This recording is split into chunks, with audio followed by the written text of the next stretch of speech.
Uterus tayo ngayon. And nandito tayo sa kwarto kasi it's a holiday today. So we need our rest. So ngayon, gawa na lang tayo ng kwento.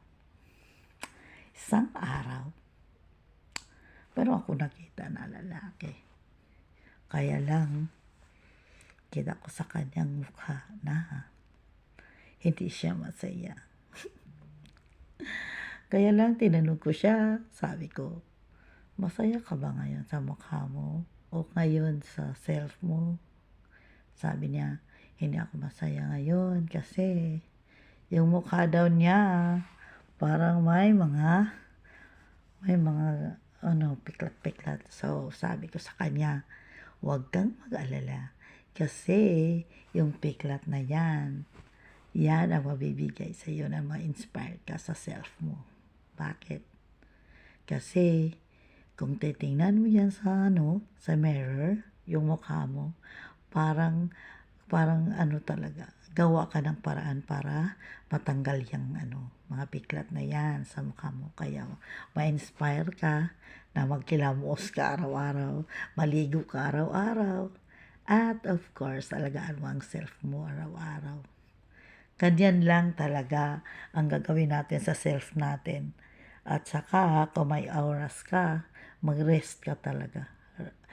Kasi, ang beauty rest, yun talaga ang makabigay sa iyo ng kasayaan sa self mo. Makita mo ang self mo na mag-glow ka, of course.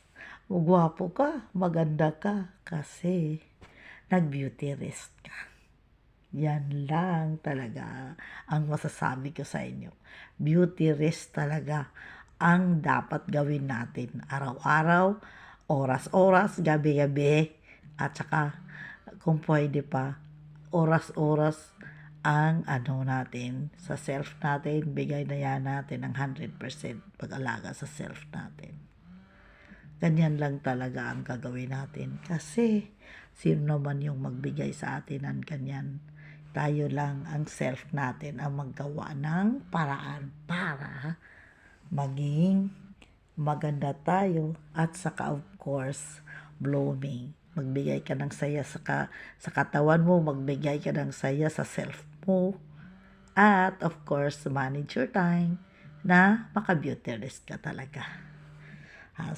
#guapa in Australia. Kasi ngayon, look, nag-beauty rest ako ngayon. Lang tayo. Dito lang tayo sa kwarto. Sleeping Beauty. Para mabigyan naman ng oras yung katawan natin, yung immune system natin na makapag-rest. Beauty rest talaga. See ya! #guapa in Australia. Bye!